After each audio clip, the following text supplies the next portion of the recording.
Hello, everybody. Halo.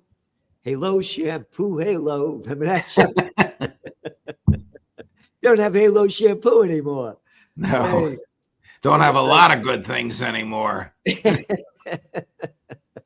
We're very thankful for you being here, Judge. And, I had mentioned that I've seen that Trump just brought somebody new into the cabinet over there.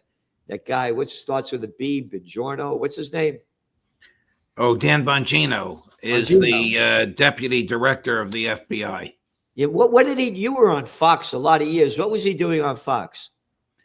He was a part-time contributor. He's not a former FBI. This is a job that heretofore has always gone to a senior FBI person who knows the ins and outs of the bureau. Whatever, Trump wants to shake things up. I get it.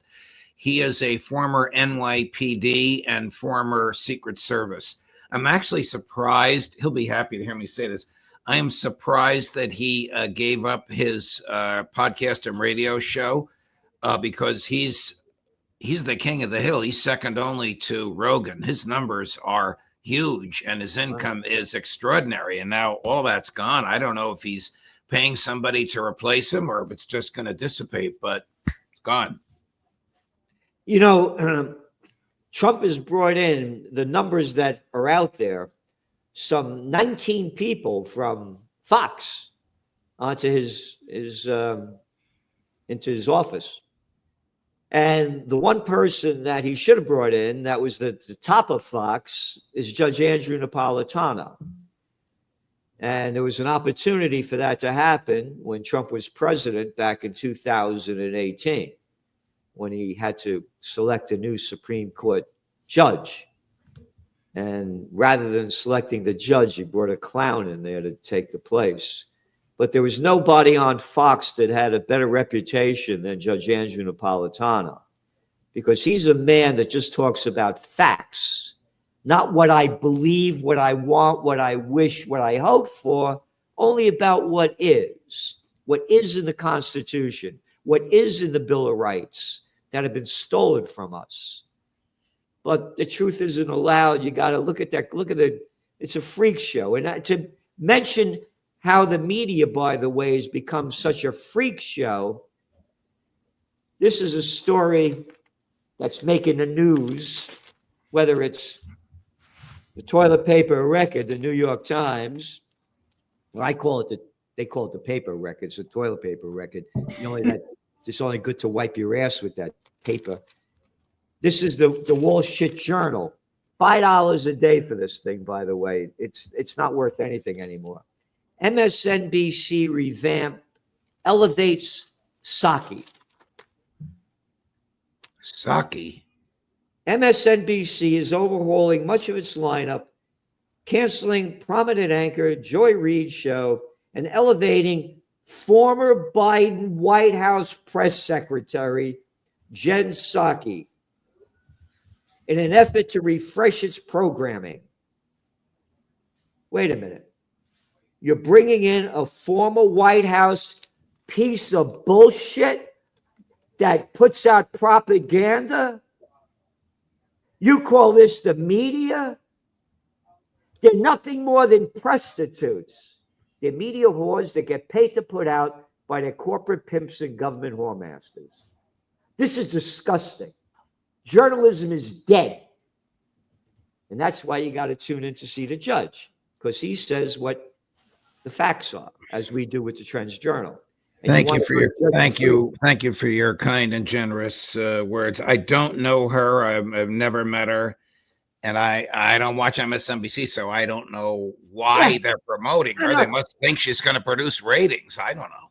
No, but you don't take somebody that's a former press secretary and bring him into and you call it journalism? Yeah, well, when you're on one side. Oh, and how about that little other clown they got on, the one after another? There's a whole bunch of them out there. Stephanopoulos. Oh, little mouthpiece of Bill Clinton. Oh, you forgot that one, everybody? Oh, by the way, this is one of my T-shirts, Judge, when Clinton was running for office back in 1992. That's before the Monica Lewinsky stuff came out. This is when he was running. Oh, wow. 1992. I Wow. call it like I see it. Yeah, So you know, Fox journalism is dead. did the same thing. I can't think of her name. Young, attractive, blonde-haired woman that was George W. Bush's press secretary is now a mainstay at Fox. Yeah, Dana Perino. yeah, So yeah. I think the networks think that these people who are already known to their niche audience will want to see more of these people. But again, since I don't watch it, I don't know how it resonates. But it's not journalism. Agreed. There's It's very little dead. journalism. There's very little journalism left today. Nope. Max Blumenthal was on a vacation to Nicaragua, and when he returned to Dulles Airport, he and his wife and baby were ordered into a room, and they were interrogated about what Max said on my show. Oh my God. Now, Max wrote a piece about this, and he's going to be on with me tomorrow to discuss it. I was kind of startled to read the piece, and Max basically said, "You're concerned about the content of my speech." Then they started to ask him if he knew people, and he didn't know this person, didn't know that person, and then they let him go. This is America. This is Dulles International Airport outside of Washington, D.C., and outside of Baltimore, interrogating an American citizen over the content of his speech, a journalist who speaks freely and openly about peace from venues all over the world. So this is where we live. This is Donald Trump's FBI. This is not Joe Biden's State Department stealing Scott Ritter's passport. This is Donald Trump's FBI monitoring the freedom of speech and interrogating someone about why they said what they said. So these are dark times, Gerald. Yep. For you, me, and the people listening to us now. And that's why everybody that's listening, you got to go to Judging Freedom. You're going to have Max Blumenthal on. You have great people on. I have Colonel McGregor on today, and I have Congressman Thomas Massey on today. The topic with Congressman Massey is pretty basic. Do we still have a constitution? Unfortunately, the answer to that is no. There's nobody, by the way, in the government that I respect more than Thomas Massey. Same here. Nobody. Same here. I was honored. You remember back, it was about 2021 or 2023, sometime there, when you and I were both speakers at Ron Paul's event, and Massey was one of the speakers there. Yes. And no, there's nobody like him out there. This guy's very brave. Yes. And he lost his wife, and he's still out there fighting. And so go to Judging Freedom. Again, journalism's dead. We're giving you everything we can also in the Trends Journal that you're not getting anywhere else. That the media brings in these little clown mouthpieces for the government to be journalists. Who are you talking to? Am I in the third grade? You're spewing out there little socky, one jerk after another they're bringing in there to bring up their ratings. Anyway, Judge, you got an article coming out tomorrow. Very important. Donald Trump and the government by experts. So tell us more about this. Well, the president of the United States, who was a former professor of constitutional law and former president of Princeton University and former governor of New Jersey, Woodrow Wilson, had the idea, arguably one of our worst presidents. By worst, I mean least faithful to the Constitution and most harmful to individual liberty. Wilson had the idea that the American public would be healthier, happier, and more prosperous if we had a government by experts, not a government by the people we elect, but a government by the people we elect hired as experts. And so he created the Federal Reserve, the IRS, the Centers for Disease Control, the Food and Drug Administration, and filled them with experts and got Congress to enact laws that effectively made them a fourth branch of the government. They're not recognized by the Constitution. They write their own rules. They enforce their own rules. They interpret their own rules. They have their own judges. They punish people for violating the rules. Their judges are not judges nominated by the president, confirmed by the Senate. They're employees of the agency that put black robes on, and everybody calls them judge. Donald Trump has had enough of this. Now, he should, I argue, get rid of it by legislation, because that will stop all the lawsuits against him. But he's impatient, and he's getting rid of it by firing the heads of these agencies and by squeezing them financially. But he gets it. I don't agree with everything he does, and I don't agree with his style. I'm profoundly in disagreement, as you are, with his policy toward Israel, but I'm in profound agreement with his efforts towards normalization with Russia and peace. But he gets it that the administrative state is alien to the Constitution, is not representative of the people, and needs to go. That's what this article is about. You write here that last week, President Donald Trump began the systematic dismantling of government by experts. He rightfully has complained that the administrative agencies answer to no one. They make rules, they enforce them, they prosecute those who allegedly ignore them, and they even judge their own prosecutions. In administrative law courts, the judges are not independent. They work for the same boss as the prosecutor, the administrative agency. He'd be a sounder constitutional ground if he did the dismantling by legislation, not fiat. Explain that, please. Well, Congress created these agencies. Theoretically, the president cannot get rid of them by an executive order. He can only get rid of them by Congress undoing them. If Congress undid them, then all the litigation, all the challenges in the courts goes away, because Congress, which created these monstrosities, this is one of your favorites, the CDC, which told us you have to stand 6 feet apart from everybody in public, but not in private. I knew you'd laugh at that.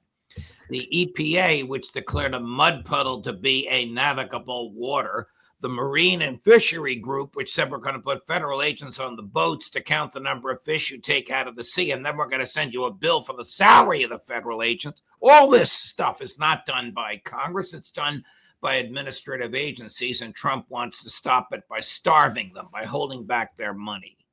He should do it by legislation. Just eradicate them all in one piece of legislation.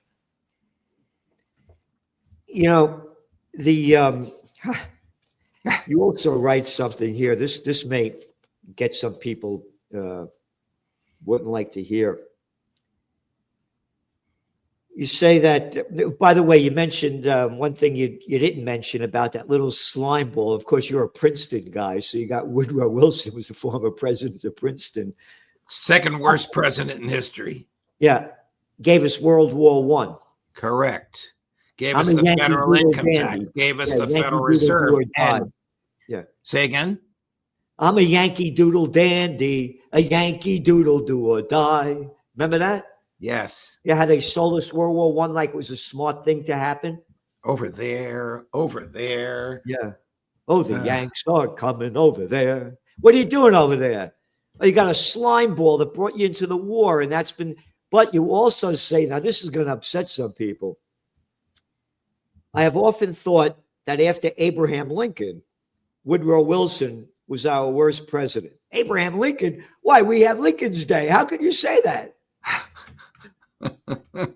People get angry at me when I attack Lincoln. They should read our friend and colleague Tom DiLorenzo's books on Abraham Lincoln, who attempted to preserve slavery by proposing the 13th Amendment, known as the Corwin Amendment, which would have preserved it in perpetuity, who slaughtered 750,000 Americans. No head of state in the history of the world had ever directed his military to attack civilians of his own country until Lincoln directed General Sherman to attack civilians in the South. And his military burnt farms, burnt courthouses, raped women and slaughtered innocents. He was truly a monster of gargantuan proportions. But you wouldn't know that if you went to a public school because, as you said, we're all taught to believe that for some strange reason he's a great human being. Without getting too much into the weeds, anybody that's interested in this, Tom's got about 4 books out there. The seminal one is The Real Abraham Lincoln by Professor Tom DiLorenzo. You can't put it down. No, I read it. It's excellent. Judge, we've been at, we're not kids anymore. I've been at this a long time. I've never seen a time like this where with a new president where so much has changed, and for the good and the bad. And I have to say this, if Biden was reelected, it would be more of the same and worse. And well, it's very strange, Gerald. Trump's attitude about Gaza is an extension of Biden's. Yep. Trump actually sold the Israelis bombs that Biden refused to sell them, which are 22,000-pound bombs. The Israelis don't even have a plane big enough or strong enough to pick this thing up and take it up. 22,000 pounds is only intended for one reason, to destroy city blocks of buildings and human beings in one fell swoop. And on Ukraine, I know he's talking to Putin. I know they're trying to work out a deal. But why is he concocting a deal with Zelensky for mineral rights in return for military aid? Why is he giving Zelensky any military aid? He should take that Joe Biden spigot and turn it off. The other thing, too, what happened is, it was the news, this Jon Stewart, that he cut his hand, smashed it on a glass as he was screaming and yelling about Trump getting rid of all these agencies. Ooh, I didn't know that. He cut his hand on air? Yeah. Wow. And but he was complaining that Trump is getting rid of all of these agencies that are giving money out. But how about all the dough that's going to the big corporations? He made a good point there. Well, at one point, Trump said he wanted to cut the military budget in half. I can't imagine the military, industrial, congressional, banking, pharmaceutical complex will allow him to do that because they depend on it. The banks depend on it, and the arms makers depend on it. So I don't even know if he could get away with that. Yeah, again, but the bigs are still running the show. I mean, correct. And again, they have these stupid things. We give them grants if they or the big corporations when they build things, they give tax breaks, on and on and on. The bigs are getting all the. How come I don't get a tax break? Oh, you're not big enough to get a tax break. This is a lot of bullshit. It's not what this country's built upon. And again, what Trump is doing too, he was complaining about is that again, what did Trump just come out with that he'll give somebody donates $5 million or something. He'll give them a gold pass for the rich people to come into the country. He's willing to allow rich people to pay the federal government. This is a very dangerous precedent to bypass the immigration laws. Give the federal government $5 million and you're automatically an American citizen. Hey, you're just a poor piece of crap. Get the hell out of here. You got no money? Shut your damn mouth. And that's what the administration is. Look at all the billionaires you got in the club. Every day I got to hear the shit spewing out of Musk's mouth. Hey, I'm the richest man in the world. You got no right to say anything. I mean, that's disgusting. If you're rich, you could come in. If you're poor, you can't. Well, that's basically what this procedure would be if he can get Congress to enact it. And then knowing him, he's going to try and enact it by executive order. But because it defies federal statutes, it's unconstitutional. Only Congress could do this. I don't think Congress would ever do this for the reasons you articulated. The Democrats would be against it, and the more thoughtful Republicans would be against it. There wouldn't be a majority for it. But even to have said this, even to have put that out there, shows you what this country's become. Yes. Again, in the magazine this week, Judge, we have an article the 10% of the country, the 10% are responsible for 49% of consumer sales. 10%,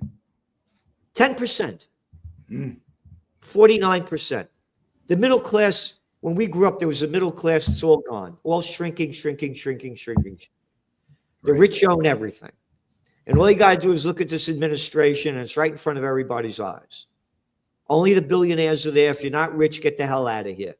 And again, you could see the inauguration with Trump, all the little clowns from the tech world, Pichai, Zuckerberg, Musk, Bezos. Don't forget Mrs. Adelson, arguably the most powerful person on the dais there. And what did she give Trump? $100 million that we know of. Yeah. And what did her husband give her? Another $100 million before he passed away. Her husband gave Trump a lot of money before he died. More than that $100 million. Yep. Yeah. And what did Trump do? He moved the American embassy from Tel Aviv to Jerusalem and said to Israel, hey, you know that land you stole from Syria? It's yours. Yep. And now Israel is controlled 30% of the water in Syria. They're stealing more and more land in Syria. They violated the ceasefire agreement in Lebanon. They're bombing with the bombs that you mentioned that United States has given to Israel, destroyed entire neighborhoods and cities in southern Israel. Innocent people's homes bombed to ruin. So this thing is going to ramp up. I see it. This Israel war is going to ramp up, and before you know it, we're going to be at war with Iran if this keeps going in the direction it's going in. Just remember who has a defense pact with Iran. Moscow. Yep. And you don't have to be good at math to figure this out. Iran has 91 million people. Israel has 7 million Jewish people living in Israel. Right. So 91 against 7 million. And the Iranians are very advanced militarily, scientifically, and technologically. Yes. These are advanced people. And there's more and more talk out about Israel and the United States attacking Iran. So we've got to see what's going to happen here. This is a wild ride into the future like I've never seen in my life. Nothing like, no president like this, where we've seen so much happen. Oh, what is it? A month and 6 days? A month and 6 days this guy's in office, and look at all that's happening every day. And that's why you have to go to Judging Freedom, because the judge is reporting on this with the top people in the United States to give you the facts, the information, and the forecasts of what's next and where it's going. Judge, thanks so much for being here, and we'll see you next week. Thank you, Gerald. A pleasure, my dear friend.